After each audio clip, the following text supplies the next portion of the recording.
தனுசு ராசிக்கு எவ்வாறு இருக்க போகுது?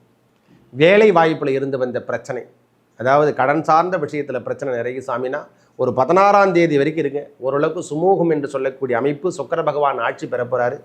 அந்த இடத்துக்கான அமைப்பு, அந்த வீட்டுக்கான அமைப்பாக அந்த சுக்கிர பகவான் இடம்பெயர போறாரு. அங்கிருந்து நேராக பார்வை என்று சொல்லக்கூடிய 12ஆம் இடத்துக்கு செலவீனங்கள் இருந்தாலும் ஒரு சின்ன காகாணியாவது கால் கிரவுண்டு வாங்கி போடுறதுக்கான எண்ணம் உருவாகும். இடம் சார்ந்த விஷயத்தில் இருந்து வந்த பிரச்சனை முதல்ல விலக போகுது. மனசில் இருந்து வந்த பாரம் விலக போகுது. ரொம்ப நாளாக எதிர்பார்த்துருந்தேங்க, இந்த வேலை தாங்க நடக்கலை, அது இப்போ கைகூடி வந்துருச்சுங்க அப்படின்னு சொல்கிறோம் பார்த்தீங்களா, அது ஆணி மாதம் நடைபெறும்.